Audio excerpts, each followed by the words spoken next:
하신 분도 오실 수 있는 공개 강좌 시간입니다. 혹시 주변에 아시는 분 있으면 더 오셔도 괜찮습니다. 저희가 그 학술 대회를 하면서 학술에 대한 얘기도 많이 하지만 이런 환경 문제에 대해서 공개적으로 강좌를 통해서 교육도 하고 어떤 중요한 내용을 전달하는 그런 자리를 마련하고 있습니다. 그래서 이번 그 공개 강좌는 생활화학 물질로부터 안전한 사회 만들기라는 제목으로 세 분의 연사가 있겠습니다. 첫 번째 연사를 소개시켜 드리겠습니다. 첫 번째 연사는 서울대학교 김성균 교수님이시고요. 김성균 교수님께서는 지금 바이오 모니터링 인체 노출 평가를 연구하시고 계시고, 유해물질, 오늘 얘기해 주실 제목은 유해물질의 건강 관련 기준치를 둘러싼 진실과 오해, 이런 제목으로 강연을 해주시겠습니다. 네, 선생님 부탁드리겠습니다.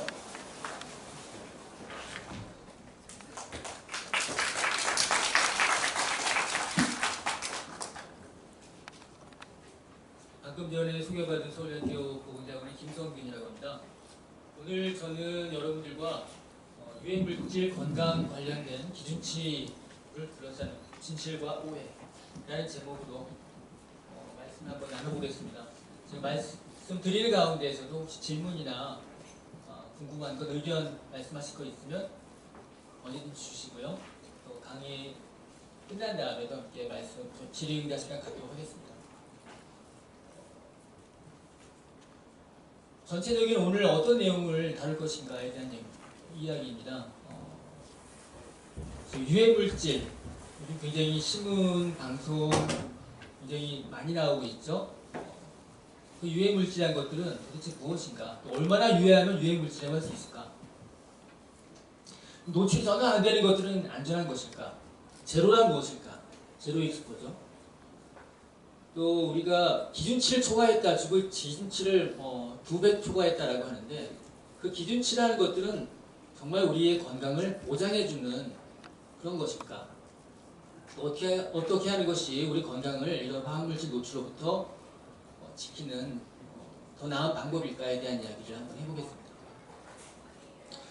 우리 주변에는 굉장히 화학물질이 많습니다. 보이는 물질도 있지만 대개는 보이지 않고 있죠. 수없이 많은 물질이 노출되어 있는데요. 건강에 영향을 준 것들은 화학물질뿐만은 아닙니다. 여기 보시는 것처럼 스트레스도, 그리고 방사성 물질, 중금속을 포함해서 흡연, 굉장히 여러 가지 것들이 생물학적 유해 요인도 있죠. 근데 저는 오늘 시간에서는 일단 화학물질에 국한을 두겠습니다. 유해한 화학물질하면 흔히 떠올릴 수 있는 것이 여기 있는 그림과 같이 공장에서 나오는 매연이라든지, 또는 더러워진 강물, 또는 이런 공사 현장에서 볼 수 있는 여러 가지 미생적이지 않은 것들, 이런 것들 생각해 볼 수 있을 것 같습니다. 하지만 우리는 알면서 노출되는 것이 굉장히 많습니다. 그 가운데서는 음식도 있고, 또 우리가 먹는 약도 있습니다. 또 식품도 있고요. 또 기호용으로 쓰고 있는 이런 것들도 있죠. 모르면서 노출된 것도 있습니다. 사실은 우리가 이 안에 뭐가 있는지 대충은 알지만 다는 모르고, 또 원래 의도하지 않았었던 것들도 노출될 수가 있습니다. 지금 이제 다 이게 무엇을 의미하는지 아시겠지만, 당시 이걸 쓸 때만 하더라도 아이에게도 전혀 안전한, 사람에게 무해한 그런 걸로 알았죠. 지금 현재까지도 가스살균제에 관련된 부분은 모두가 다 인정받지 못하고 있습니다. 피해자는 존재하고 있는데 책임을 모두가 지지 않고 있고, 그 피해자들이 아직도 이런 판정에 대해서 계속 판정을 진행하고 있는 과정입니다. 또한 최근에는 그 침대에서 방사성 물질들이 나오고 있다, 이런 보도도 있죠. 보통 화학물질을 대하는 사람들 태도는 몇 가지로 분류할 수 있을 것 같습니다. 이거는 이제 저의 생각이고요. 보다 자세한 내용은 저 다음에 강의하실 유명순 교수님께서 해주실 겁니다. 제가 여태까지 만나봤던 그런 경우를 4가지 정도로 요약해 본다면, 위험을 피하고 조심하는 경우가 있습니다. 또 일부는 위험한 줄 알지만 그건 개인의 선택이다. 담배가 안 좋은 것은 다 알고 있지만 담배를 쉽게 끊지는 못합니다. 술도 마찬가지고요.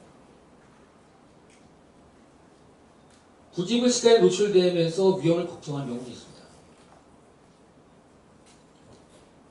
우리가 모르고 계속 노출됐었는데 그것이 이제 안 좋은 것을 알았어요. 그럼 굉장히 걱정을 하죠. 또 그것이 나와 관련되거나 내 아이와 관련되거나 이런 경우에는 굉장히 크게 그것을 받아들이게 됩니다. 또 많은 사람들이 거기에 대해서 큰 관심은 없습니다. 여태까지 계속 살아왔고 그것이 혹시 나한테 있을 수 있을까? 번개불에 맞을 확률 정도 될까? 라는 생각을 할 수가 있고 어차피 사는 인생 너무 그런 거 걱정하지 말고 잘 열심히 살아보자 이렇게 생각하는 사람도 있을 것 같아요. 또 이런 부분들이 사람에게 계속적으로 유지된다기보다는 왔다 갔다 하는 경우도 참 많이 있는 것 같습니다. 본격적으로 오늘 드릴 말씀을 한번 해보겠는데요. 독성과 기준치. 여기 있는 그림은 파라셀수스라고 하는 분인데요. 독성학 강좌를 강의할 때 제일 먼저 챕터 1에 나오는 분입니다. 예전 분인데 이분이 굉장히 유명한 말씀을 남겼고요. 지금도 독성학 쪽에서는 제일 먼저 쓰는 말이기도 합니다. 모든 물질은 독이다. 독이 아닌 것은 세상에 없으며 정한 용량만이 약과 독을 구분한다. 이 말에 따르면은 우리가 먹는 음식도 독이 될 수가 있습니다. 소금도 마찬가지고요. 식초도 마찬가지고. 그리고 독으로 알려져 있는 그런 것들도 있고 약도 있지만 여러분 잘 알고 있는 아스타미노펜, 타이레놀의 성분이죠. 그걸 너무 많이 먹게 되면 간에 독성이 올 수가 있습니다. 뭐든지 과하게 하면 다 독이 될 수가 있는데 독이 아닌 것들과 독인 것들을 구분하는 것들은 그렇게 명확하지가 않다는 것들이죠. 그것 때문에 기준치에 대해서 한번 관심을 갖고 있는 것 같습니다. 저기 이제 처음에 보여줬던 이 그림에 있는 것 같은 것들은 다른 물질에 비해서는 적게 노출돼도 건강에 영향을 크게 줄 수 있는 그런 것들입니다. 근데 우리가 생활 환경에서 쓰고 있는 이러한 이게 다양한 물질들이 포함되어 있는 제품들 안전하니까 나왔겠지라고 사람들이 생각할 수 있습니다. 또 일부는 어떤 사람들이 원하는 기능을 만들어주기 위해서 충족시켜주기 위해서 우리가 집어넣는 경우도 있고 집어넣을 때는 이걸 만들었던 사람들이나 물질 개발했던 사람들이 정말 그렇게 위험한지는 몰랐을 수도 있습니다. 시간이 지남에 따라서 저희 같은 사람들 또는 독서학자들 또는 사회에서 이걸 쓰면서 안 좋아지는 경우가 발견되었고 그걸 인해서 좀 여기에 대한 지식을 갖게 되는 것들이죠. 어떤 물질은 낮은 농도에서도 훨씬 더 큰 영향을 줄 수 있습니다. 오히려 더 낮은 농도가 안 좋은 영향을 더 줄 수가 있습니다. 보통은 이제 양반은 관계라고 해서 낮은 농도보다는 높은 농도가 건강 영향을 더 주지만 여기에 보이는 환경 호르몬들은 대표적으로 여기는 비스페놀 A를 보고 있는데요. 고농도보다 더 낮은 농도에서 종양 발생을 또 키우는 그런 보고가 있었고요. 여기는 또 다른 환경 호르몬으로서 PBD라고 하는 그런 난연성분 물질인데 이것을 아이들에게서 한 6년 동안 태어났을 때부터 쭉 모니터링 해봤을 때 제대열 속에 보다 많이 노출된 아이들이 지능이 상대적으로 좀 떨어지는 그런 것들이 보고된 사례입니다. 왜 저용량에서 해로울까? 아마도 저는 환경 호르몬들이 일종의 호르몬과 실제 호르몬과 상당히 비슷하게 기능을 하기 때문에 호르몬은 굉장히 적은 농도에서도 그 기능을 발휘합니다. 그렇기 때문에 그런 것이 아닐까라고 하고 있습니다. 오늘의 이 주제가 될 수 있는 기준치. 기준치 그러면 어떻게 설정할까? 보통은 굉장히 많은 동물 실험을 통해서 이루어집니다. 마우스를 비롯해서 여러 농도로 동물들을 못 살게 굴죠.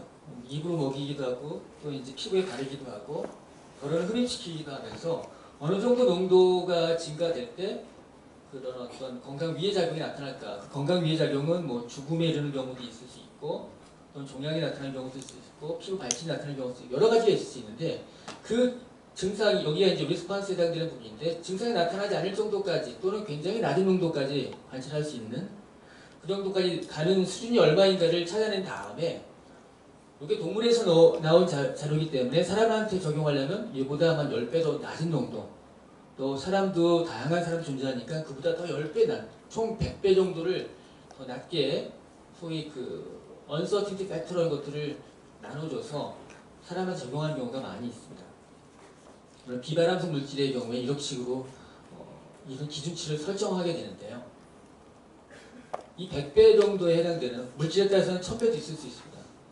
이 uncertainty factor라고 하는 것들이 정말 안전을 보장하는 것일까? 라는 거에 대한 의구심은 굉장히 많았고 생각보다는 굉장히 보수적입니다. 잘 보호할 수 있는 부분이 있는데 달리 본다면은 이거는 우리가 잘 모르는 영역입니다. 또 실험을 열심히 하고 또 새로운 사실이 밝혀짐에 따라서 한 10년 전에는 이 정도 수준이 검출할 수 있는 가장 낮은 정도의 반응이었다면 나중에는 더 그것이 아래로 내려갈 수가 있는 것들이죠. 아무튼 기준치를 설정하려고 한다면은 역학자료도 역학은 사람을 대상으로 하는 거고요. 동물 실험 비롯해서 독성 정보를 많이 알아야 되고 이따가 설명드리겠지만 노출량에 관련된 정보들도 확인해야 됩니다. 그리고 이 안전에 대한 보수적인 조치를 취해야 되는데 uncertainty factor를 다른 말로 한다면 우리말로 불확도 또는 불확실성이라고 할 수 있습니다. 불확실성이라고 쓰고 저는 우리가 모르는 영역 이렇게 받아들여도 될 것 같습니다.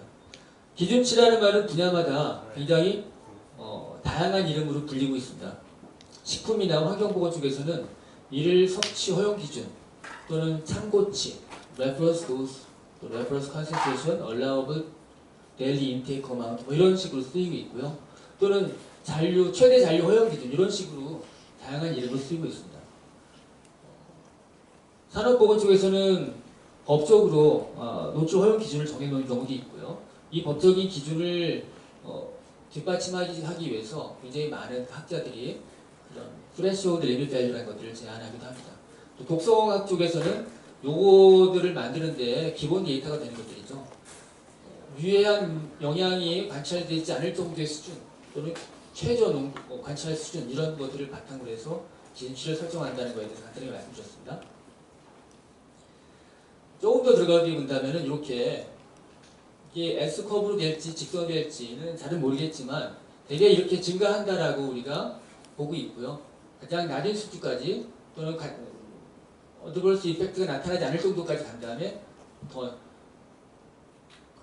언서튼 팩터를 주어서 하게 되는데 그렇게 해서 나온 것들이 이제 여기에 해당됩니다. 여기가 이제 끝선이 이제 위에가 되고 이 아래를 언서튼 팩터로 더 이제 나눠서 그렇게 되면 수치가 적어지니까 더 엄격하게 관리할 수 있겠다라고 하는 것들이죠. 그래서 위해성 평가를 한다면은 이게 이제 기준치가 되어서 기준치를 상대 기준으로 놓고 실제 노출량이 얼마냐 그래서 실제 노출량이 기준치보다 크다라고 한다면 이 수치가 1보다 늘어나겠죠.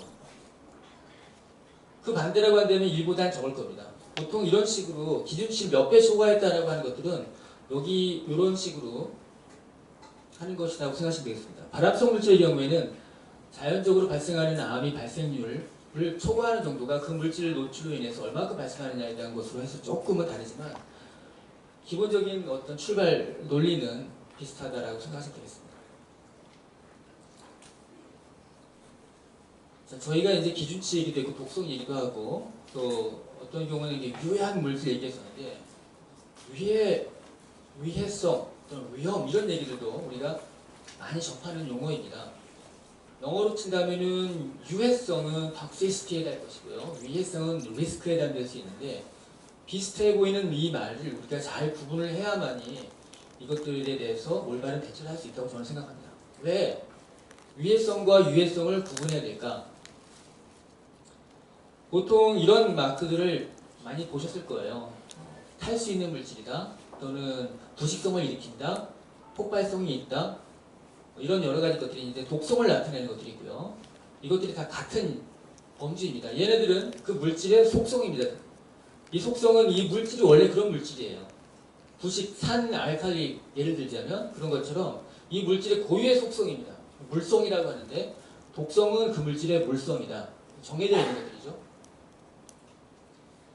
위해성은 뭐냐? 리스크는 이 독성이 있는 물질이라도 전혀 노출이 안 된다면 저에게 위해성은 제로라고 할 수 있겠습니다. 그러니까 위해성은 사용량 또는 노출량이 고려된 현실적인 현실 세계에서의 위험성을 위해성이라고 말할 수 있겠습니다.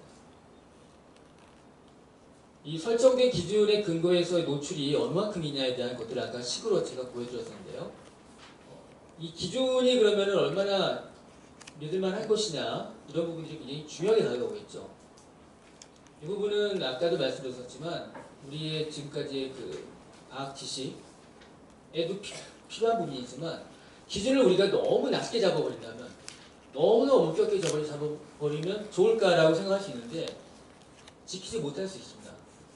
또는 굉장히 큰 비용을 초래할 수 있습니다. 그래서 이 기준치를 정할 때는 논리적으로 이 정도 수준에 노출된다고 해도 평생 큰 영향을 유발하지 않을 정도다라는 어떤 컨셉을 갖고는 있지만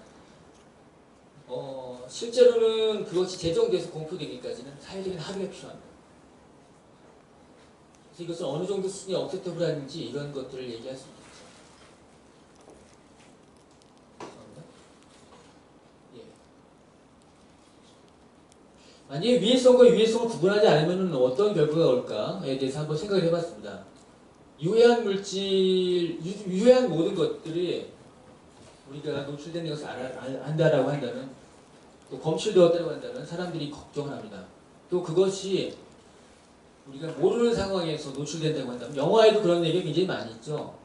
헐리우드 영화인데 미스트라는 영화가 있습니다. 그런 걸 보면은 굉장한 불안에 떨면서 서로 막 죽고 죽이는 그런 것도 있고 우리나라에서 감기라는 영화가 있었는데 물론 생물학적인 거긴 하지만 미지의 대상에 대한 노출은 사람들이 큰 공포를 유발하고 공포에서 그치는 게 아니라 비이성적인 옳지 못한 선택을 하게 만듭니다.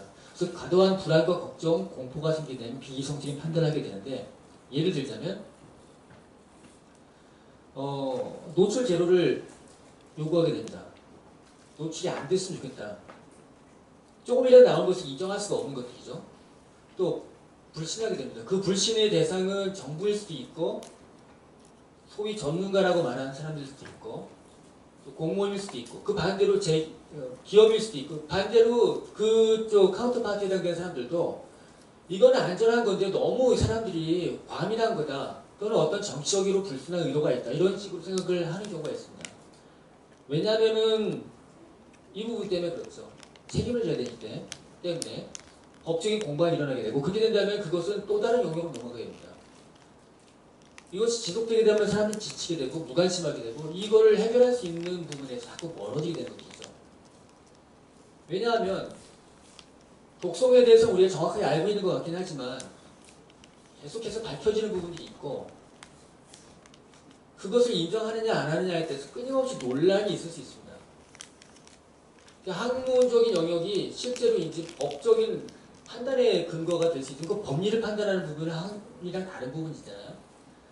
그래서 이해 당사자 사안의 유해성에 대한 논란이 계속 나타날 수밖에 없습니다. 가장 대표적인 사례가 작년에 천리대에서 유해한 물질이 나왔는데 그것이 측정이 제대로 되느냐 그 정도 노출되는 것이 100% 몸에 들어온다고 해도 이 정도밖에 안 되는데 뭐 이런 여러 가지 논란들이 여기에 대한 반증이 아닌가 싶습니다. 위해성에 대한 속성을 한번 정리해 보겠습니다. 위해성은 확률적이다. 왜냐하면 불확실성이 내포될 수 있기 때문에 같은 양 노출되더라도 이 사람은 몸이 안 좋아질 수 있지만 또 지금은 아니어도 곧 또는 시간이 흘러서 시간차로 안 좋아질 수 있지만 다른 사람은 괜찮은 사람도 있습니다. 괜찮은데 이 사람 말아 괜찮지 않느냐 괜찮은 거 아니냐라고 말하면 이게 혼란스러워진 거죠. 위해성은 확률적이다. 또 불확실성은 현재 상황에 대한 지식수님을 반영하는 것이다.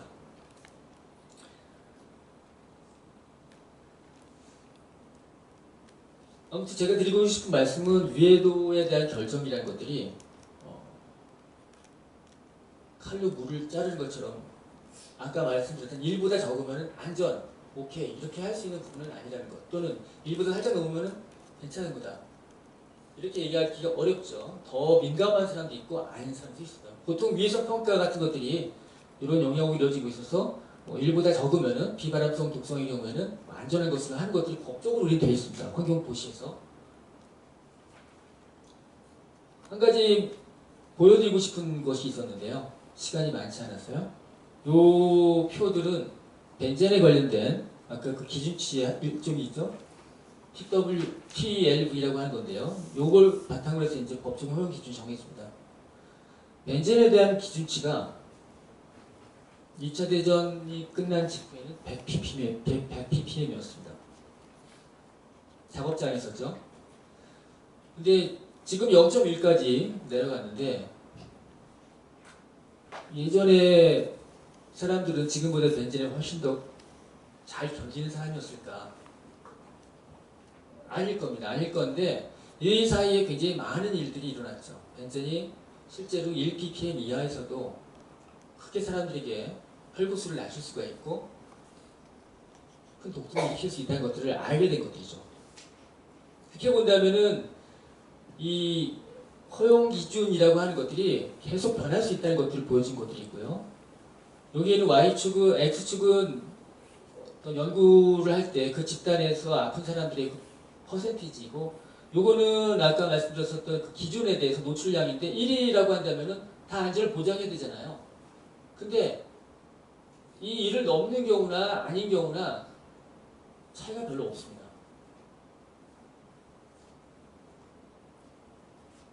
그러니까 이거는 사회적인 합의일 뿐이지 건강을 보장해주는 안전한 그런 안전력은 아니라는 것이죠. 실제로 이거 기준치는 수명이 있습니다. 많은 연구들을 종합해서 보니까 한 절반 정도의 물질들은 대개 한 10년이 좀 지나면은 기준치가 바뀌게 되고 있습니다.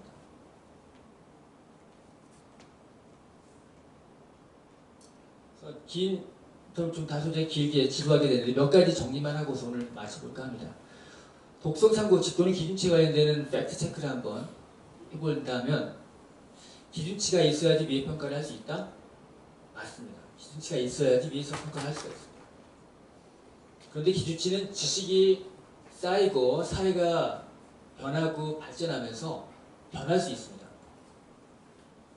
기준치는 그래서 수명이 있습니다.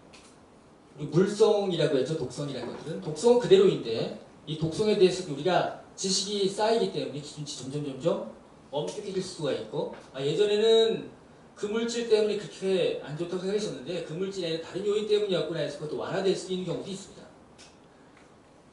기준치는 시장에 나온 마켓에 나온 물질 가운데 모두가 갖고 있는 것은 아니다. 기준치가 있는 것, 기준치도 뭐 아까 제가 안전을 보장하는 것이 아니라고 했지만 그게 있어야 이걸 할 수 있는데 그나마 있는 것들은 10% 정도밖에 안 됩니다. 이 세상에 있는 물질 가운데서. 나머지는 모릅니다. 그리고 지금 이 순간에도 계속 새로운 물질들은 세상에 나오고 있습니다. 새로운 물질의 기준치는 없는 것이 훨씬 많고요. 그 새로운 물질은 우리는 신규 물질이라고 부르지만 다른 영역에서는 신소재라고 불릴 수 있습니다. 빠르고 강하고 질기고 예쁘고 이런 것들이 신소재로서 가능한 것들인데 이것들이 우리 생활을 편하게 해줄 수는 있지만 일시적으로 우리 안전을 보장하는 것은 아니라고 생각됩니다. 기준치는 보수적이어야 된다. 어떤 사람을 두 사람 중에 더 민감한 사람도 지킬 수 있어야지 되기 때문에 그건 맞는 말입니다. 근데 그 민감군을 지키려는 부분들이 제대로 되려면 시장에 나오기 전에 안전성을 확인하고 나와야 되는데 거기까지 하려면 굉장히 많은 장벽들이 있죠. 정리를 해보겠습니다. 맨 처음에 이 강의 시작하기 전에 오늘 드릴 말씀을 맛보기에 대해서 몇 가지 했었는데요. 거기를 다시 한번 제가 끄집어 왔습니다. 색깔을 좀 해서요. 유해물질 정체. 얼마나 유해하면 유해물질일까? 모든 물질은 독이다. 모든 물질들은 많이 노출되면 다 독성을 일으킬 수가 있다. 다만 용량이 결정할 뿐이다. 여기서 말한 용량은 어떻게 보면 우리에게는 노출량이 될 수 있겠죠. 제로란 무엇일까? 제로는 없는 것이다. 저는 이렇게 얘기하고 있습니다. 이게 굉장히 많은 표현을 담당하고 있는데요. 과거에 뭐 일본은 없다 이런 책도 있었죠. 제로는 없다고 생각합니다. 저는. 제로는 물질이 없는 것이 된다는 뜻도 되지만 제로를 만들 수는 없습니다. 완전히 진공 우주를 나가더라도 거기 물질이 존재하고 있고요. 그것 바람직하지는 않습니다. 또 제로에 집착하게 되면 정말 중요한 걸 놓칠 수 있습니다. 독성 참고치, 제로 하기 전에 다음 단계 넘어가기 하나 더 말씀드린다면, 우리가 독성화학을 얘기할 때 독성화학이 양약이랑 상당히 비슷합니다.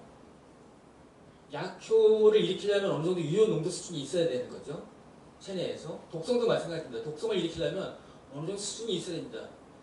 그러니까 아주 낮은 농도에서는 그렇게 큰 영향을 주는 건 아닙니다. 물론 몸에서 계속 쌓여서 문제를 일으킨다면 그것이 주목해야 될 부분이긴 하지만요. 독성 참고치는 건강을 보장해 주지는 못할 수 있습니다. 저는 독성은 상수라고 생각합니다. 물성이기 때문에. 근데 노출은 변수라고 할 수 있습니다. 우리의 선택을 할 수가 있는 것들이죠. 굳이 우리가 불필요한 노출을 줄인다면, 굳이 새로운 물질, 팬시한 것들을 알아서 우리가 더 찾아서 하기보다는 좀 더 그것들에 대해서 관심 있게 보고 또 꼼꼼하게 선택을 하고 또 시장에 나오는 것들에 대해서, 광고에 나오는 것들에 대해서 우리가 좀 더 유심히 관찰하면서 시민의식을 좀 발휘해서 연대를 한다면 안 좋은 것들이 시장에 나오게끔, 아무 생각 없이 나올 수 있게끔 되는 것들, 좀 경제 논리로 나오게 되는 것들에 대해서 경제 우선주의적으로 하는 것보다는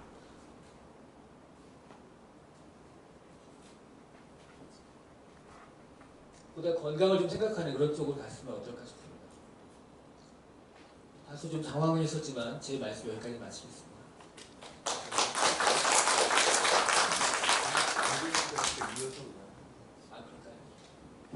네, 공개 강좌이기 때문에 질문은 좀 계획적으로 좀 해주시면 감사하겠습니다. 두 번째는 제가 발표를 하도록 하겠습니다. 저는 서울대학교 보건대학원의 이기현 교수입니다. 이 화학물질에 관련돼서 보면 약간 두 편이 있는 것 같습니다.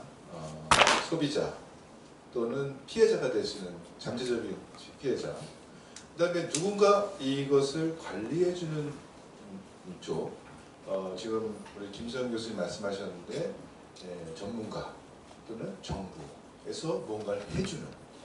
그런데 이제 우리 사회에서 보면 대부분의 그 커뮤니케이션이 이렇게 돼 있어요. 정부가 뭘 잘 못해줘서, 뭐 잘 못하고 있어서, 부족해서 이렇게 정부가 그 관계가 성립이 되는데, 저는 공개 강좌이기 때문에 학문적인 얘기를 하다 보면 그런 얘기를 많이 독성치 이런 아주 정리를 잘 해주셨는데 그런 면도 있지만, 과연 우리 소비자, 국민은 뭘 잘하고 있나, 어떻게 해야 되나, 이런 부분에 대해서 좀 얘기를 해보고 싶습니다. 그래서 제목을 좀 공개 강좌니까 좀 편하게 이렇게 해봤습니다. 우리 국민이 우리가 우리를 한번 보호할 수 있느냐 해보자, 이런 면에서 강의를 준비해봤습니다. 내가 두 가지를 말씀드리겠습니다. 제 와이프한테 물어보니까 뭐가 궁금하냐 했더니 생화화학 제품 이거 써도 되냐고, 이거 안전하게 사용할 수 있냐, 그게 이제 많은 사람들이 물어보는 궁금증입니다. 그다음에 이제 요새 초미세먼지 엄청 인기 있습니다. 그래서 제가 몇 년 동안 공부해봤지만 몇 년 전에, 10년 전에, 11년 전에 한국에 와서 미세먼지 얘기하면 그게 뭔지 잘 몰랐는데 국민들이 요새는 제가 하는 거 다 알고 있습니다. 이거 별로 좋은 현상이 아닙니다. 제가 하는 걸 국민이 모르는 것이 아주 좋은 사회가 되는 건데, 지금 초미세먼지 뭐 엄청 얘기합니다. 뭐 이래라 저래라. 그럼 국민으로서 어떻게 해야 될까? 그거에 대해서 두 가지에 대해서, 궁금증에 대해서 한번 얘기를 해보겠습니다. 화학제품 관리해주고 있습니다. 환경부가 18종에 대해서 관리해주고 있습니다. 잘 보면 마치 환경부가 우리를 위해서 위험한 것들을 해주는 것처럼 보이는데요. 잘 보면 부처에서 이쪽 부처에서 관리하고 저쪽 부처에서 관리하고 남는 거 찌끄러기 관리하고 있습니다. 환경부 계신 분이 있으면 죄송합니다. 사실 그렇게 화학 물질에 대해서 뭐 기준치 아까도 말씀하셨고 열심히 하고 있지만 잘 안 되고 있습니다. 사실. 그래서 그러나 우리는 어떻게 하나요? 화학 물질이 들어있더라도 편리하면 국민들은 씁니다. 이것이 이제 아까 끝물에 아주 좋은 말씀해 주셨는데 우리가 편리하면 아무 생각 없이 쓰는 것이 이게 이제 건강 문제들을 화해 문제를 발생시키는 원인 중에 하나다 이렇게 생각이 됩니다. 그러면 그런 제품들은 어떻게 쓰느냐? 요거를 제가 말씀을 드리고 싶은데요.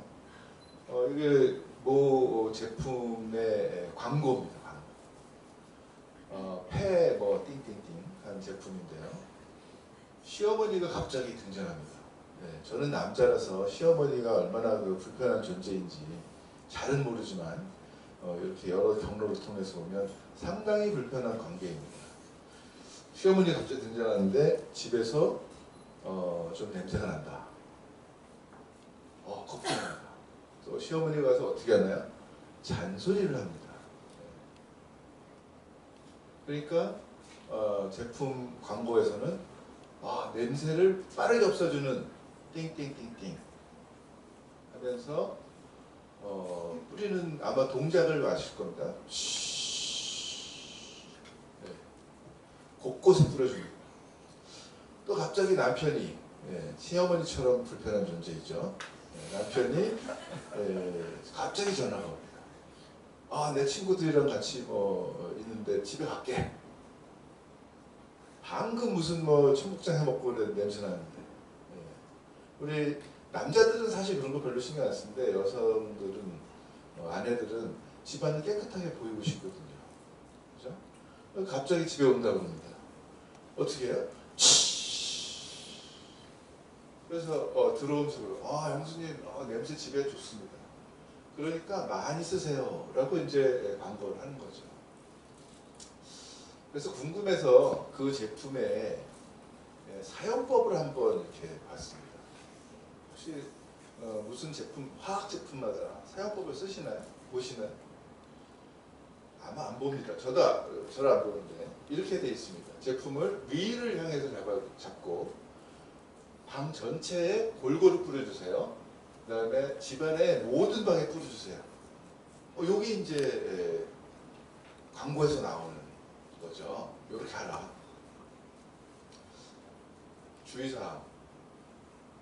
밀폐된 실내에서 사용 후에 반드시 환기를 해주십시오.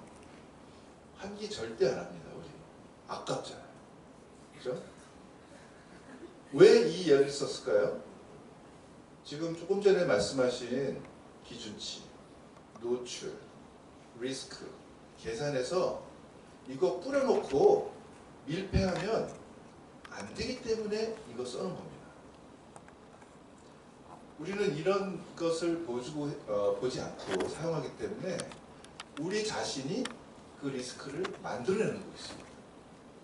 제가 첫 번째 말씀드리고 싶은 게 이 부분입니다. 또 다른 차 안에서 냄새가 난다. 제품 아시죠? 범인은 이 안에 있어.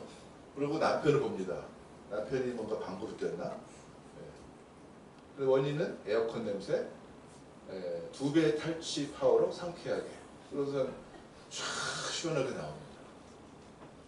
또 제품을 사서 봤습니다. 거기에 보면은 이 제품을 사용하기 전에 냄새를 근본적으로 제거하세요. 이렇게 써 있습니다. 그럼 이 제품을 붙이는 것이 근본적으로 제거하는 게 아니라는 얘기죠. 그 얘기는 이 제품이 근본적으로 하는 것보다는 그냥 탈취 효과밖에 없다. 이 얘기입니다. 근데 이런 제품을 하고 원인을 제거하지 않고 계속 달립니다. 이게 우리가 하는 행동이기 때문에 우리 국민을 보호하지 않고 있다. 이 말씀을 드리고 싶고요. 또 모기. 이제 여름이 가까이 오고 있습니다. 다행히 지금까지 모기 물린 적이 없는데 올해. 그 광고를 보고서 저는 깜짝 놀랐습니다. 굉장히 과격하게. 엄마는 이 세상 끝까지 너를 따라가서 너와 함께 있을 거야. 10대 애들이 가장 무서워하는 말이 되었습니다. 우리 딸도 이렇게 얘기하면 싫어해요.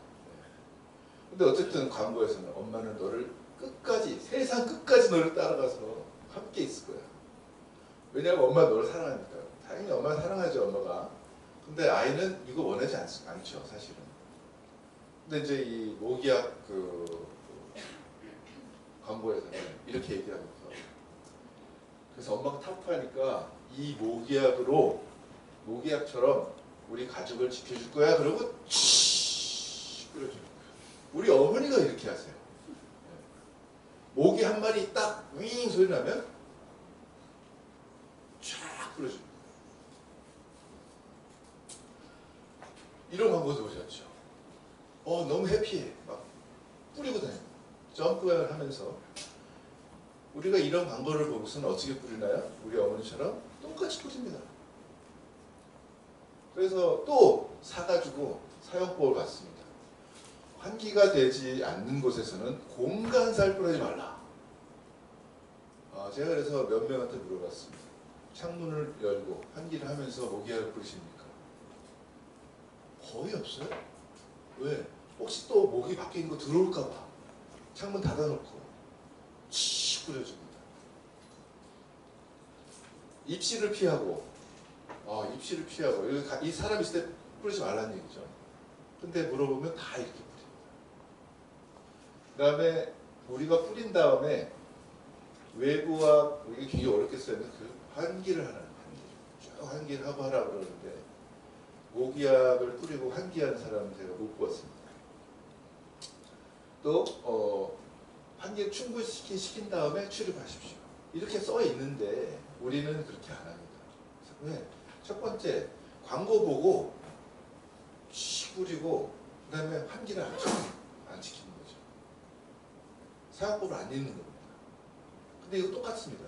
왜 이렇게 써놨을까요? 독성치, 노출 다 계산해서 보니까 우리가 거기 안에 들어가서 앉아있으면 모기도 죽이고 사람도 죽는 거예요. 죽지는 않겠죠. 서서히 죽겠죠. 그렇기 때문에 이런 것을 써놓은 겁니다. 그러니까 우리 국민들은 이러한 사용법을 광고를만 통해서 하지 말고 사용법을 제대로 알고 쓰자. 정말 항상 저는 이걸 굉장히 중요한 보호의 단계다 이렇게 생각을 하고 있습니다. 두 번째, 우리 김성 교수님이 말씀해 주셨는데 전체 우리가 쓰고 있는 화학물질 중에 그나마 독성을 알고 있는 게 10%밖에도 사실 안 됩니다. 그러니까 새로운 물질 들어오면은 새로운 신소재 그러면 그 얘기는 우리가 독성을 모른다는 얘기예요. 그러나 편리하기 때문에 광고를 내는 거. 그럼 우리는 씁니다. 그래서 저는 미국에서 한 20년 살고 왔는데 한국에 와서 이제 새로운 나라처럼 느껴지더라고요. 근데 굉장히 이상한 것이 왜 이렇게 신제품 뭐 이런 광고가 많은 거예요. 우리나라에. 그래서 신기해서 미국에서는 뉴 그러면 안 팔려요. 왜? 검증이 안 된 거라는 거거든요. 근데 우리는 뉴 신제품 첨단 과학 나노물질 이러면 팔려요. 저 이 자리를 통해서 이거 녹음되고 있는데 이 산업계에서 별로 안 좋아할지 모르지만 국민 여러분 절대 신제품 새로운 기술 사지 마세요. 10년 있다가 사세요. 다른 사람이 써보고 안전할 때 쓰십시오. 그리고 이 제품에 보면 이런 말이 굉장히 많이 있습니다. 박멸, 멸균, 살균. 그래서 이렇게 좀 사전을 찾아봤더니 굉장히 무시무시한 뜻이 있습니다. 이런 거 있으면 우리는 마치 모기약, 모기만 죽이는 걸로 생각할 수 있습니다. 그러나 그거는 독성이 있기 때문에, 독성이 있는 물질이기 때문에 우리의 몸도 죽일 수 있다 하기 때문에 여러분들이, 국민들은 이러한 것들을 좀 고려를 해서 생활하시면 정부가 하는 일 탓할 게 아니라 우리 자신을 좀 보호할 수 있다, 이렇게 말씀드릴 수 있겠습니다. 미세먼지, 이 한편으로는 좋기도 합니다. 왜 이렇게 방송국에서 저한테 전화가 많이 오는지. 초미세먼지 주의보 발동, 오늘 농도도 꽤 높은데 라디오에서 오면서 들으니까 오늘 보통이라고 하더라고요. 뭔가 잘못되어 있습니다. 오늘 제가 미국에서 살면서 이런 날씨는 매우 나쁜 건데, 그리고 우리나라는 주의보가 발상이 되면 아무런 불편함이 없어요.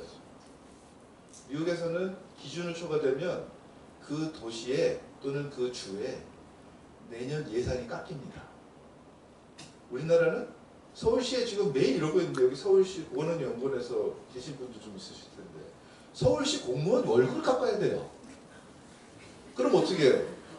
열심히 하거든요.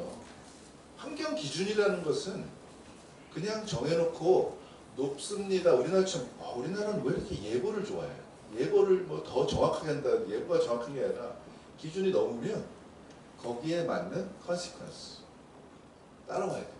그래야지 기준이 총괄가 안 되지. 그래서 제가 있던 도시에서는 한번 난리가 났어요.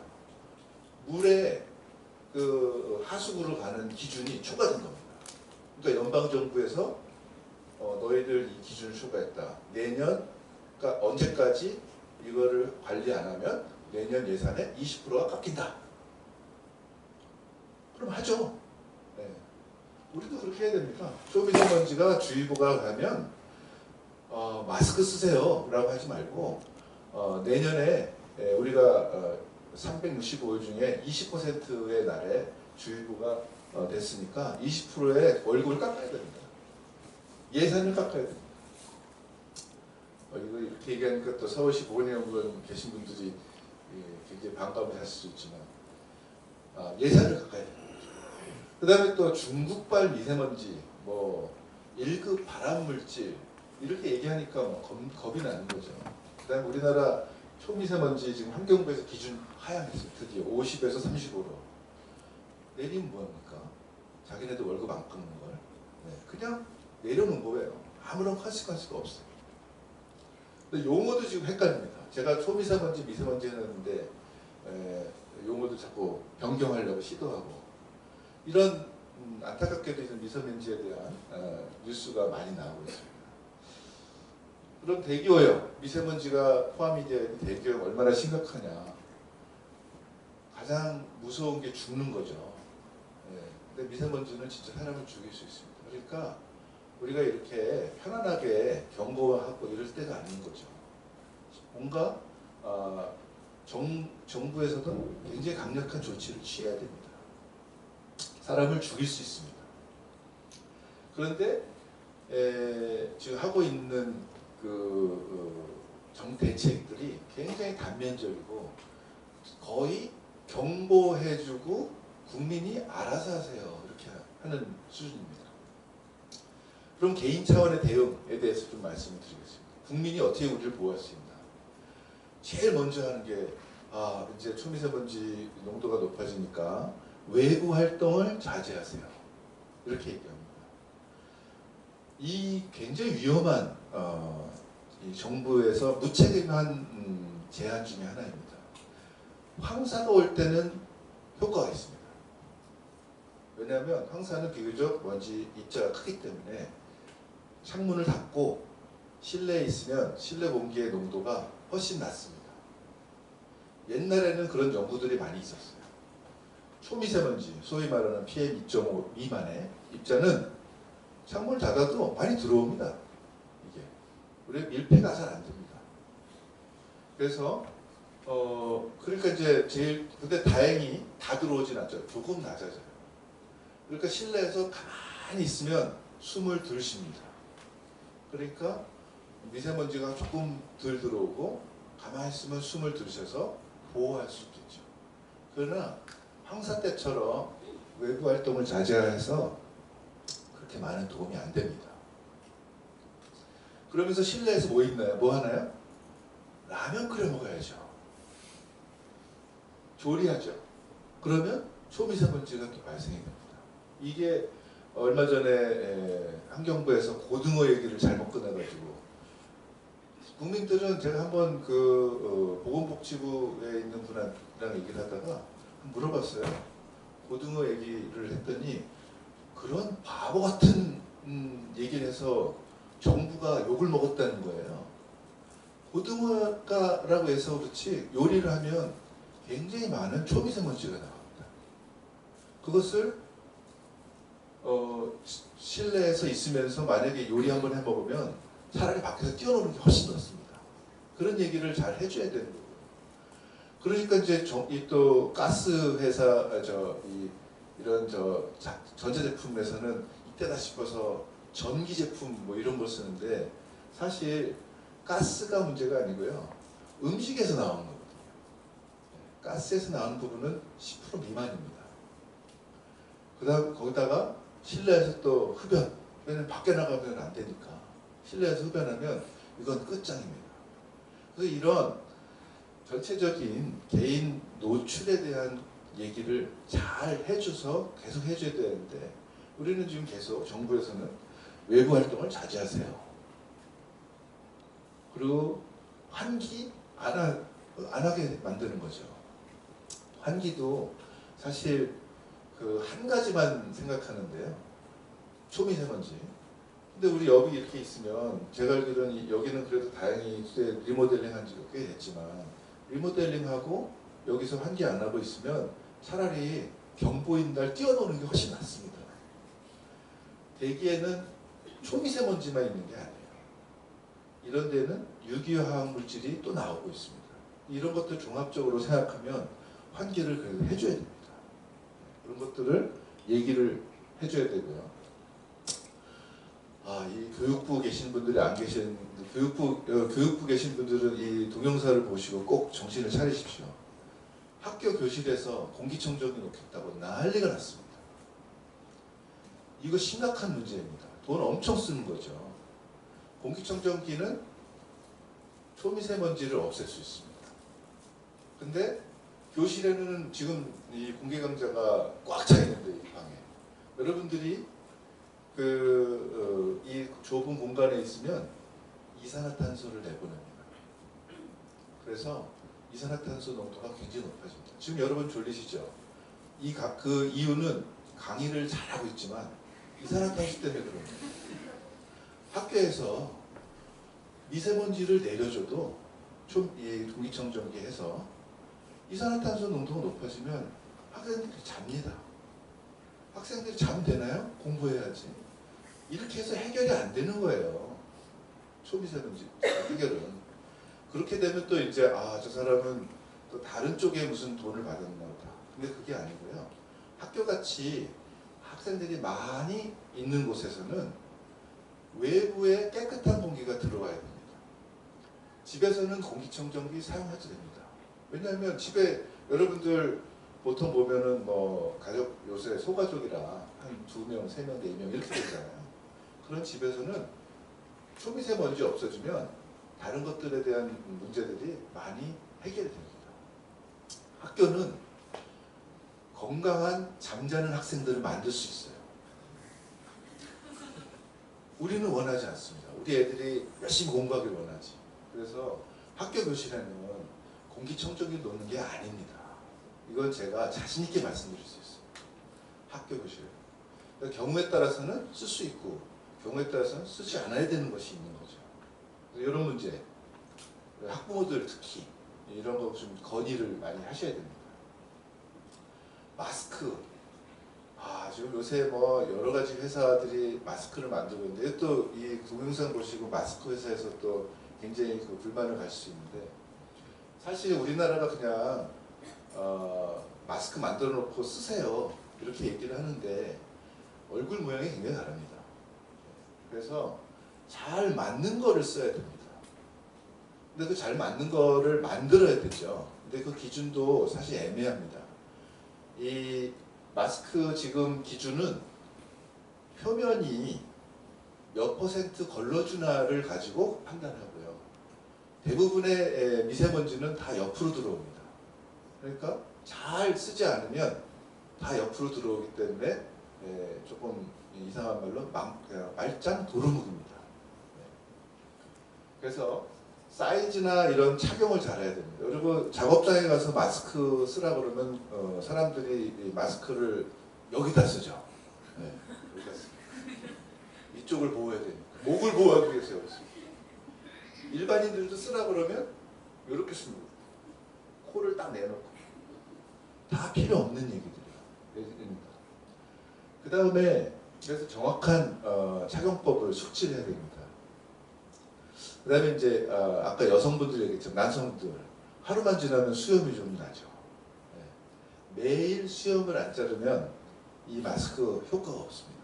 수염 있는 대로 다 들어옵니다. 그래서 이 미국에서 제가 이제 이거 관련된 연구를 할 때 소방관 하나가 잘렸습니다. 이게 잘리기 어려운 그런 직업인데 파이어가 됐습니다. 그 이유가 수염 깎기를 거부했기 때문입니다. 소방관 여러분 잘 아시다시피 굉장히 위험한 장소로 들어가죠. 그래서 마스크를 꼭 써야 됩니다. 근데 마스크를 써야 되는데 이 사람이 자기는 종교적인 이유로 수염을 길러야 된다 해서 소방관이 파면이 됐습니다. 그 정도로 수염이 있으면 절대 안 되는 거예요. 보호를 못하기 때문에 파면이 된 거죠. 우리는 지금 수염 기른 사람도 있고 매일 안 깎는 사람도 있는데 낍니다. 마스크. 전혀 효과가 없는 거죠. 그래서 그런 것들도 얘기를 해줘야 됩니다. 근데 우리는 지금 정부에서 간단히 미세먼지가 높으니까 야외 활동을 자제하시고 마스크를 쓰세요. 어떻게 쓰라는 얘기도 안 하고 이런 주의사항도 얘기하지 않고 그 다음에 여기 코는 내놓고 쓰고 전혀 효과가 없죠. 그래서 한번 물어봤더니 여성분들은 화장품 이렇게 하기 때문에 코를 내놓고 쓴다고 그러더라고요. 그거 쓰나 마나죠.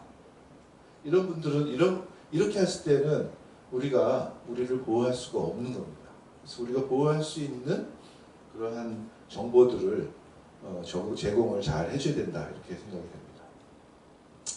그 다음에 이제 우리 미세먼지 얘기하면은 다 중국발 해가지고 몇 퍼센트 오냐 막 굉장히 디베이트가 많은데 사실 중국에서도 오고요. 우리도 내보냅니다.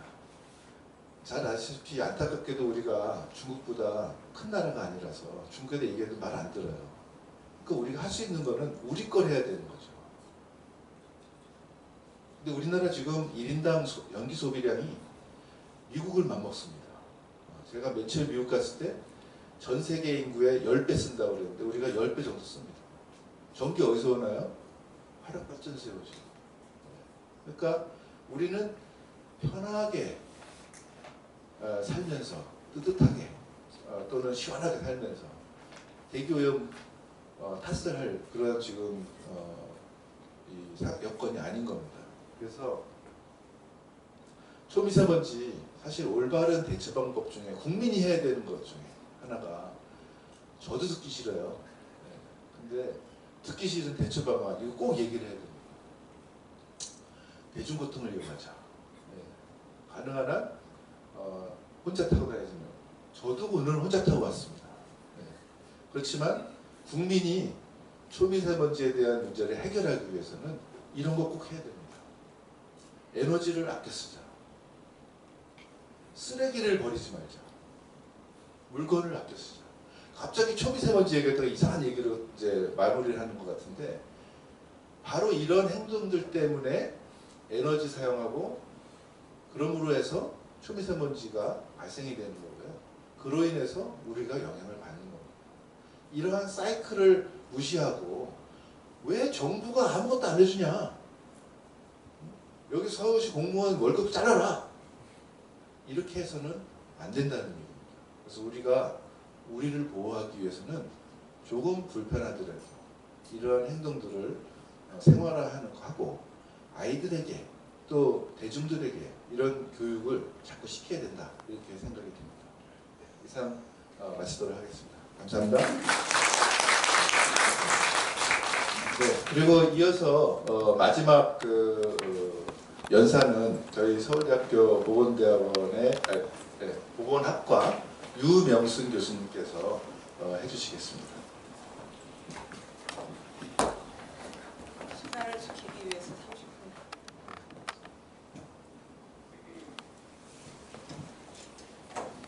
예, 안녕하십니까. 서울대학교 보건대학원 임병순입니다. 저는 환경보건학회에선 처음 이제 발표를 해보는 것 같고요. 또 그 환경보건학이나 아니면 화학물질에 대해서 전문가가 아니기 때문에 그런 그 상세한 내용은 말씀드릴 수가 없지만 듣고 보니까 김성균 교수님하고 이기영 교수님께서 해주셨던 말씀들을 아우를 수 있는 나름의 메시지가 있는 것 같아서 그래도 다행이다. 제가 전혀 맞지 않은 자리에 온 것은 아니라는 것을 느낄 수가 있어서 참 다행이라고 생각을 합니다. 하지만 중간중간에 어떤 의문이나 아니면 궁금증이 생기시는 게 있으실 텐데 그 부분은 강의가 끝나고 혹은 이제 제가 나중에 안내해드릴 자료 링크 같은 것들을 활용해서 보충을 하시면 어떨까 생각을 하고요. 일단은 주어진 시간이 길지 않고 공개 강좌라고 했기 때문에 저는 이제 학회의 어떤 과학자분들보다는 약간 과정에 있는 학생분들이나 아니면 약간 이제 시민단체에 있는 분들이나 언론이나 뭐 대략 제가 생각했던 청중은 그 정도였고 그것에 맞춰서 한 말씀을 드려보겠습니다. 제 발표의 제목은 생활학 물질의 관리와 소통에 있어서 앞으로 좀 더 향후에는 그 사람 중심 혹은 대중 중심 혹은 국민 중심으로 가보자 이게 이제 취지입니다. 지혜적으로 넘어가고요.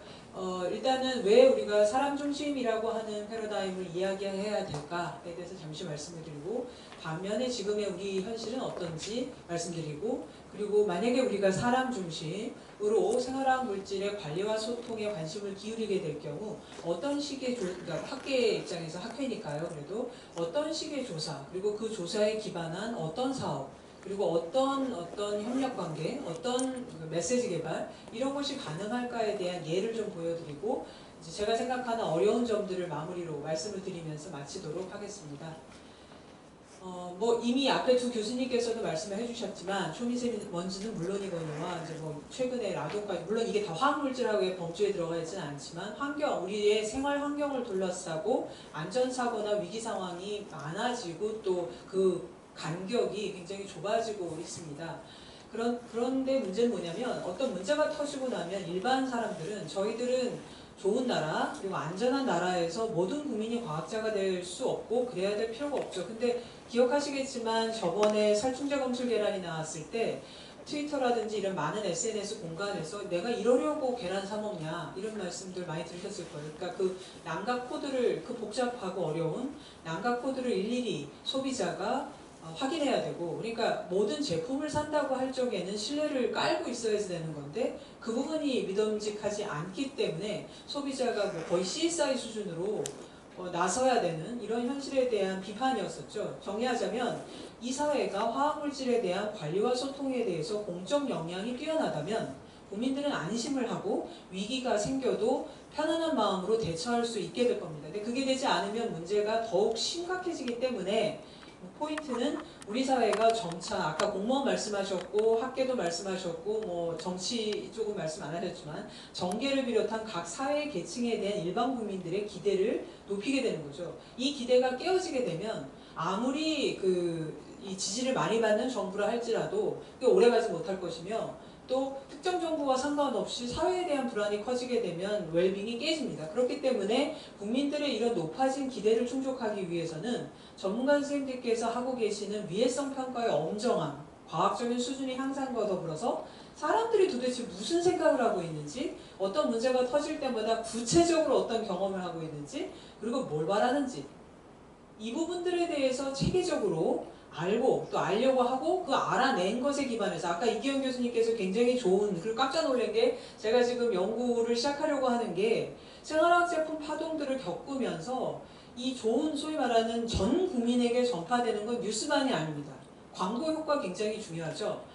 이제 예를 들면 저 어렸을 때에 비해서 제가 성인이 되고 또 나이가 더 든 뒤에 이제 우리 국민들은 텔레비전을 켜거나 뭐 영상을 켜면 흡연은 질병입니다. 치료는 금연입니다. 라고 하는 광고들 계속해서 노출을 하게 됩니다. 근데 지난 5년, 6년 동안 가습기 살균제 문제든 뭐든 간에 과연 퍼블릭 커뮤니케이션 캠페인이 있었냐, 하나로 표현될 수 있는 표를 만들고 그걸 아까 말씀하신 학교나 이런 곳에 공중을 매체를 타고 전파한 적이 있었느냐를 생각해 보면 아주 화려한 내지는 유명한 연예인들이 나오고 굉장히 잘 만들어진 카피라이트에 근거한 이 상업 커머셜 광고죠. 커머셜 광고들에 비해서 퍼블릭 캠페인이 뭐였고 그 효과가 있었는지 없었는지 자체에서 굉장히 우리가 낙후되어 있다 이런 생각들을 하고 있어서 그걸 가지고 지금 연꽃 꼭지를 만들어서 주로 스프레이 제품뿐만 아니라 세제 보면 아시잖아요. 유명 연예인들이 젊은 사람의 경우는 화장품 광고로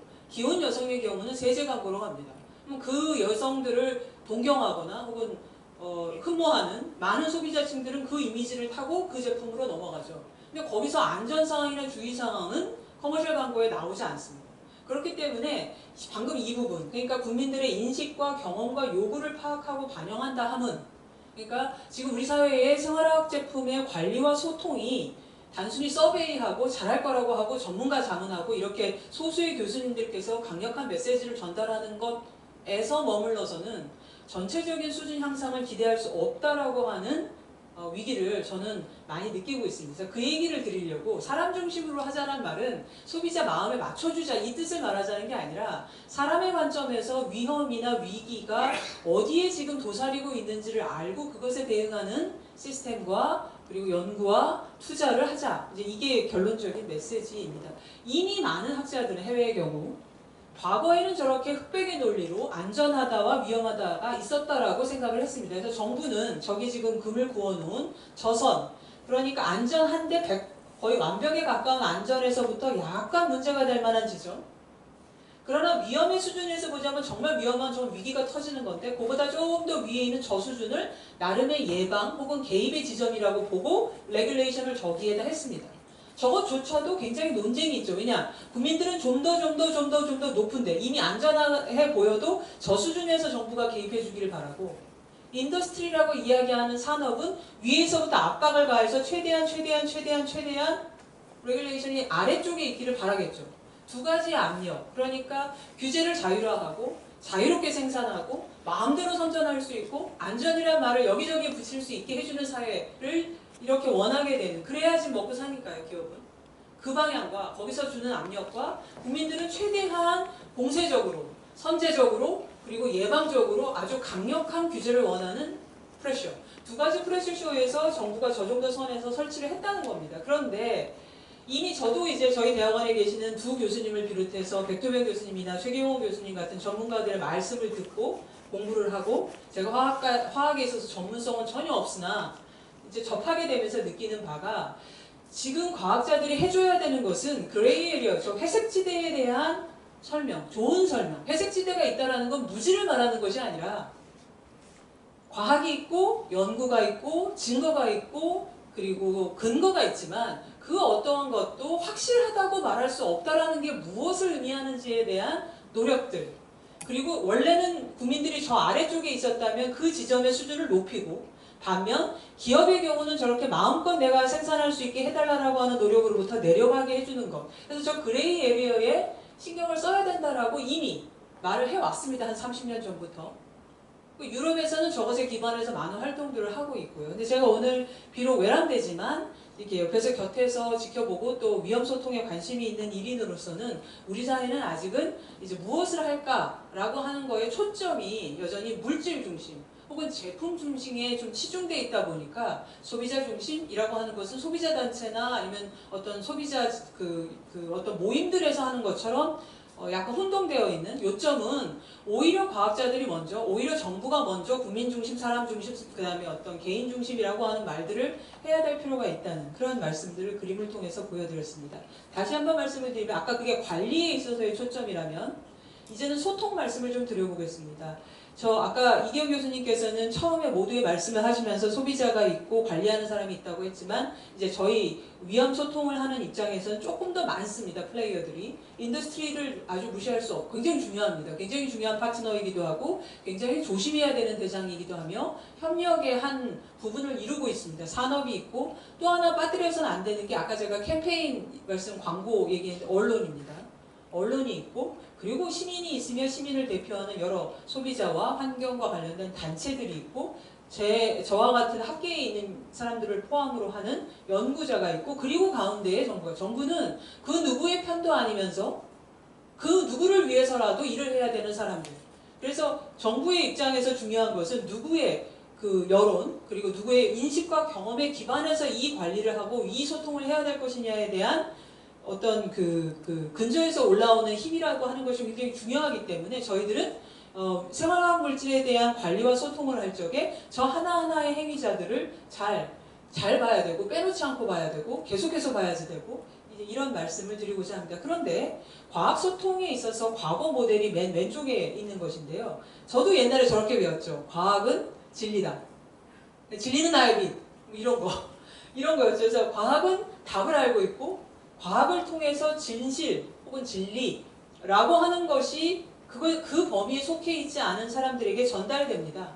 이게 소위 말하는 확산 모델. 지금도 저는 많은 공무원들께서 작성하시는 공적 문서에서 확산이라고 하는 말을 보는데 그건 굉장히 가부장적일 수도 있고 위계적인 말일 수 있습니다. 확산보다는 공유죠. 그리고 공유보다는 뭘까요? 협력과 참여일 것이고요. 어쨌든 과거의 모델로 보자면 그리고 지금도 저 부분은 중요한 내용이긴 합니다. 과학을 통해서 새로운 증거가 나오고 여러분들께서 네이버나 각종 그 포털을 들어가 보시면 그 수가 많던 적던 매일 이 세상에서 벌어지는 많은 과학적인 결과들이 확산됩니다. 그래서 그 디퓨전 모델 속에서 중요한 건 저 과학이 제 기능을 얼마나 잘하고 있느냐라고 하는 잣대로 트루스라고 하는 걸 두죠.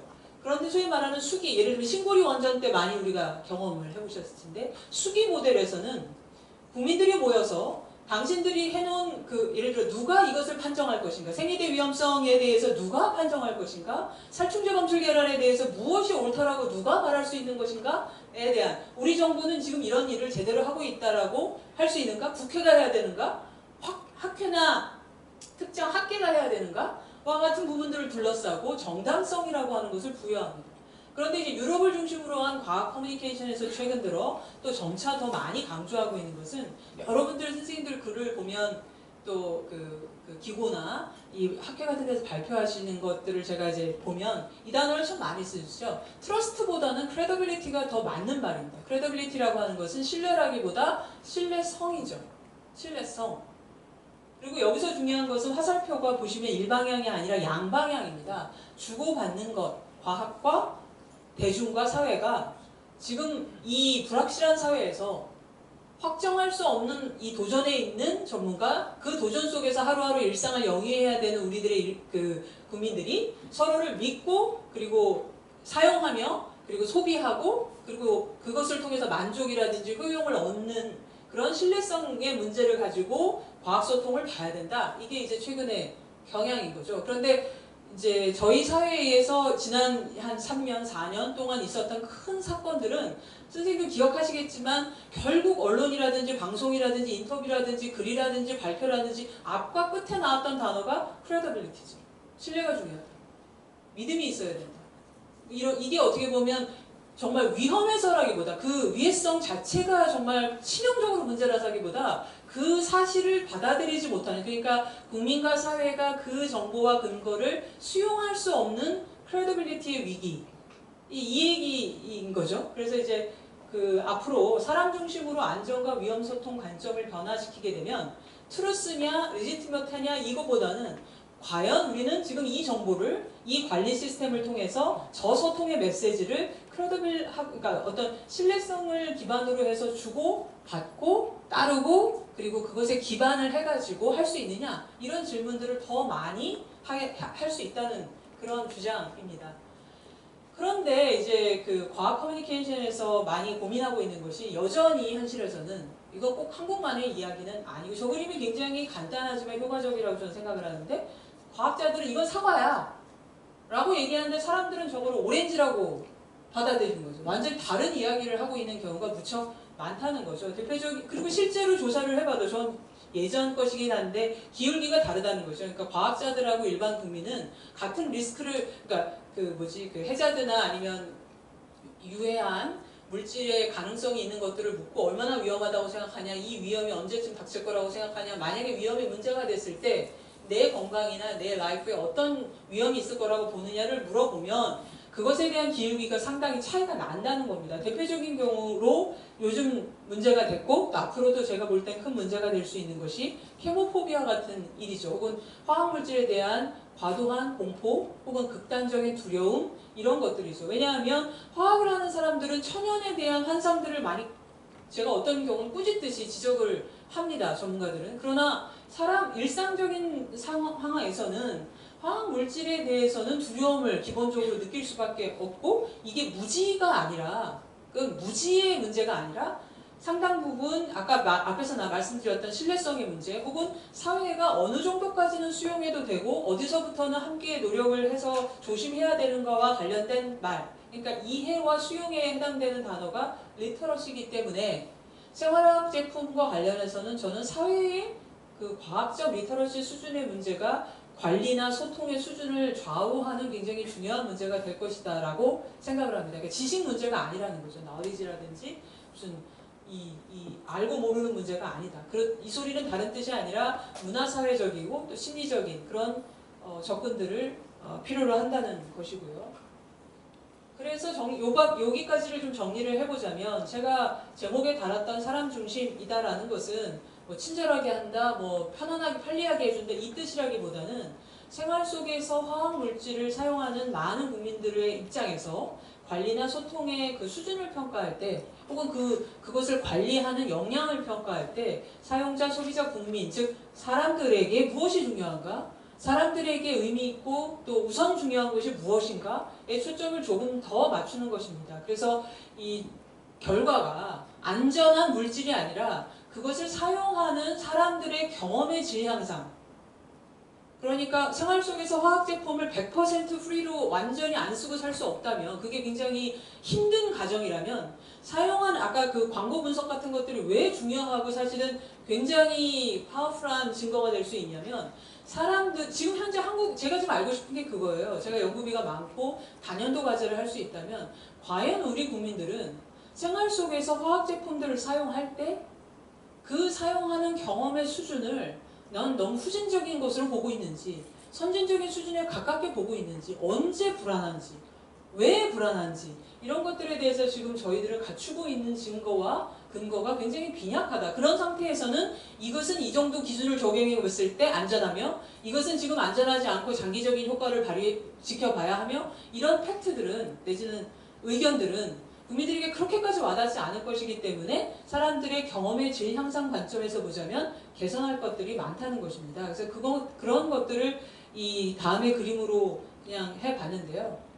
아까 말씀드린 것처럼 알고 모르는 지식도 중요하지만 능동적이고 참여적인 태도를 키우게 되면 리터러시가 올라가고, 관리에 있어서도 국민의 관점에서, 사람의 관점, 사용자 관점에서 좀 가깝고 그리고 즉각적일 수 있는 어떤 시스템을 만들고, 중요하게도 이 소통 능력을 가진 점, 이건 무슨 커뮤니케이션 전공하는 사람들을 말하는 게 아니라요, 과학자든 학계든 언론이든 소비자단체든 시민단체든 우리 모두가 아까 이계훈 교수님 말미에 우리가 우리를 지켜야 한다라고, 대중교통을 이용해야 된다, 이런 것들이 간섭하는, 왜 전형적으로 요즘 이 미국을 비롯해서 선진국에서 문제가 되는 게, 공중보건하는 사람들은 다 내니 스테이트라고 하잖아요. 콜라도 뭐 이런 소다 먹지 마라, 뭐 극장에서 팝콘 벤티 사이즈 엑스트라 벤티 없애라, 뭐 이런 개입하고 간섭하는 아주 잔소리꾼들이라고 비판하는데, 그게 아니라 당신들이 바로 커뮤니케이션 전문가가 되어야 됩니다. 저희 자신이 커뮤니케이션 전문가입니다. 와 같은 그런 문화를 만들고, 그래서 1차적으로는 소통의 결과인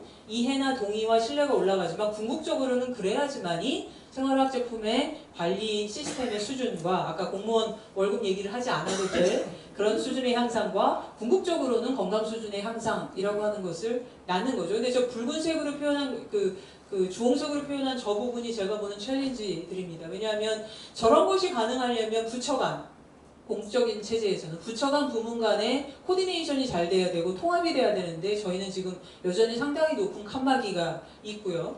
그리고 왼쪽 국민의 입장에서는 아직 도대체 국민들이 뭘 원하고 어떤 경험을 하고 있고 그 경험이 뭘 의미하는지에 대한 증거가 없고 구체적으로는 커뮤니케이션을 하기 위해서 어떤 펑션이나 어떤 스킬들이 필요한지를 잘 모릅니다. 아주 단편적인 조사들에만 의존하고 있기 때문에 그래서 저 붉은색의 문제를 해결해 나가는 것이 쉬운 일이 아니고 아주 오랜 투자와 그리고 노력들이 필요한 점이기 때문에 그림은 간단한데 이렇게 공개 강좌에서 제가 잠시 와서 말씀을 나누고 호응을 얻고 갈 수는 있을지언정 이건 굉장히 어렵고 장기적인 과제고 좀 더 넓은 시선을 가진 좋은 전문가분들의 공동의 참여가 상당히 필요한 얘기다 이런 생각을 해봅니다. 그래서 이제 현황을 보시면 왜 이게 그럼에도 불구하고 제가 말씀을 드렸냐면 절실할 수밖에 없는 점이 좀 있지 않느냐 본 것은 여기 뭐 왼쪽의 그림은 그냥 예제로 갖고 온 것이고 아까 제가 칸막이 말씀을 드렸는데 다부처입니다. 다부처인 것이 장점도 물론 있죠. 상대적 전문성들을 발휘하기 좋은 단점이라고 보자면 아까 말씀드린 코디네이션이나 인테그레이션이 잘 안 됩니다. 무슨 말씀이냐면 병원 체제 생각하시면 됩니다. 저는 지금까지 한국에서 태어나 자라는 동안에 저의 건강 데이터가 저를 따라가면서 제가 어느 의료기관을 가든지 간에 따라오는 걸 경험해 본 적이 없습니다. 병원을 갈 때마다 새로 설명하죠. 저는 분명히 건강보험이라는 데 가입돼 있지만 마찬가지로 제가 일상 속에서 사용하고 저라는 사람의 활동 범위 안에서 특별히 저에게 노출의 위험이 있는 어떤 위험 물질 혹은 화학 제품들에 대해서 데이터베이스는 구축되어 있지 않고 어떻게 구축되어 있냐면 물질별로 구축되어 있죠. 제품별로 구축되어 있고 이러다 보니까 이 사이에 내비게이션을 해줘야 되는 게 없고 그리고 이 부처들 사이에 통합과 그리고 협력적인 가버넌스를 만든다는 게 매우 어려운 거죠. 이게 지금 우리의 현황이 아니냐라는 생각이 좀 있고요. 또한 이렇게 그 많은 대책이라든지 법안들이 만들어져 있기는 하지만은 아까 제가 여러 행위자들이 있다고 말씀드렸지 않습니까? 근데 산업하고 정부 혹은 정부하고 소비자 뭐 이 정도까지는 그러니까 이 가버넌스가 복잡하게 이루어져야지 되는데 단순하게 좀 되어 있지 않느냐 이런 말씀을 지적을 하고 싶고 상당히 많은 예산을 들여서 만든 초록놀이라고 하는 정보 포탈 그러니까 리터러시 향상은 갑자기 일어나지 않고 갑자기 국민들이 똑똑해지지도 않으면 더 중요한 거는 저희 국민들은 그래야 될 이유가 없습니다. 왜 우리가 세금을 냅니까? 왜 우리가 믿고 어떤 투표를 하죠? 왜 우리가 공무원에 대한 기본적인 신뢰를 줍니까? 그건 저희가 모든 일상에서 내가 지금 해결해야 되는 중요한 문제 이외에 남은 나머지 것들을 안전한 만한 수준으로 잘 관리해 달라고 위임한 것입니다. 그런 점에서 보자면 정보를 잘 갖추고 있는 포털은 그 위임된 역량을 발휘할 수 있는 굉장히 효과적인 플랫폼인데 뒤에 결과를 보여드리겠지만 안타깝게도 초록놀이라고 하는 저런 정보 포털은 담겨있는 콘텐츠의 문제도 뭐 있을 수 있겠지만 액세시빌리티, 그러니까 접근성이나 이용도가 너무 낮은 것이 있습니다. 어떻게 해야 할 것인가를 고민하지 않으면 안 되는 제가 볼 때는 상당히 그 안타까운 수준에 와 있다라고 저는 보고 있고요. 이게 방금 저 말고도 이미 굉장히 많은 지적들을 받고 있었고요. 그렇다. 그래서 이제 끝으로는 이 연구 사례는 이제 자세한 그 결과는 저희 대학원 홈페이지에 오시면 공개해 두었기 때문에 얼마든지 받으실 수 있고 제가 이 조사를 하면서 생각했던 내용들 또한 글로 작성을 해서 홈페이지에 올려놨기 때문에 이제 그 저희 대학원에 오셔서 얼마든지 내려받으실 수 있고 저에게 이메일을 따로 주셔도 됩니다. 이 아주 몇 장만 시간이 다 되어가기 때문에 몇 장만 보여드리려고 했던 건 다른 구체적인 오늘 제 연구 발표를 하는 자리가 아니기 때문에 사람을 중심으로 한다. 그래서 사람의 인식과 경험과 기대와 요구를 알려고 한다. 라고 하면 아마 선생님들이나 여기 오신 학생분들께서 그동안의 수업을 통해서 들으셨던 물질의 위해성이나 어떤 유해성에 대한 문제 외에 어떤 식의 사실들을 발견할 수 있을지의 예를 한번 보여드리고 싶어서 그리고 이런 증거들을 기반해서 정부가 혹은 학계가 혹은 어떤 관련된 단체가 출연기관이 어떤 사업을 기획한다면 어떤 식의 아이디어들이 나올 수 있을까를 공유하고 싶어서 가지고 온 것입니다. 말씀드린 것처럼 정부에서도 심지어 언론사도 혹은 지자체 산하의 연구기관도 국민들을 대상으로 생활화학 물질에 대한 조사를 한 바가 있습니다. 그런데 이제 제 생각에는 저희 대학원이 수행한 이 국민 인식조사는 제목 자체가 국민에게 물었다였는데 바로 그 취지로 그러니까 국민들의 인식과 경험과 경험의 수준을 아는 데에 좀 더 의미를 두었기 때문에 차별화된 전략이었다고 자평을 합니다. 그래서 예를 들면 이런 걸 알 수 있는 거죠. 그러니까 과학자들께서는 그 문제의 발생 확률과 그 문제가 초래할 수 있는 심각성을 중심으로 큰 위험, 그러니까 높은 위험이나 낮은 위험, 중대한 위험이나 미미한 위험을 나누시겠지만 사람들은 그렇게 상황을 보지 않고 나에게 닥칠 가능성과 나에게 끼칠 해를 중심으로 본다는 거죠. 그러니까 사람들은 나에게 테일러드 이런 수트를 만들 때도 테일러 하듯이 맞춰서 본다는 거죠. 이 두 개 사이의 격차는 있을 수밖에 없는데 그 부분에 대한 점검이 사람 중심, 국민 중심 위험 관리와 소통에 있어서는 첫 번째 작업이라는 걸 보여드리려고 가져온 것입니다. 방금 말씀드린 것처럼 사람들이 어떤 위험에 대한 평가를 하면 사람의 태도나 행동은 대체로 그 평가를 따르기 때문에 예를 들어 오늘 공개 강좌를 들었더니 꽤 괜찮았던 것 같다라고 어떤 경험을 통해서 인식이 생기게 되면 다음번에 열리는 그 비슷한 형태의 일에 대해서 긍정적이거나 나름대로 호의적인 태도를 취하게 되고 그 태도에 따라서 참석을 나름 기회비용이 모든 이런 시간 다 기회비용이 있잖아요. 이 시간에 1시간 동안 다른 일을 하실 수도 있는데 참석하게 되는 거죠. 그래서 인식의 의미는 저런 점에서 굉장히 중요한 것입니다. 그래서 그렇게 놓고 보면 생활학 제품의 경우는 문제를 일으키는 심각성보다 이 그림으로 시간이 없으니 넘어가는데 메르스와 같은 신종 감염병이나 방사능 누출이나 세월호 같은 사회적 재난에 비해서 응답한 1,500명이 넘는 사람들에게 아주 잘 구성된 샘플이었는데요. 그분들이 응답한 생활학 제품 혹은 화학 물질의 노출에 의한 사고가 일으키는 문제는 어떤 위험으로 인식이 되어 있냐면 문제가 심각한 것이라기보다는 언제든지 나한테 발생할 수 있다라고 하는 낮지만 끊임없는 위험이라는 성격이 있다는 거죠. 아마 끄떡끄떡 하시는 선생님들께서는 평상시 생각하셨던 것과 맞았기 때문일 겁니다.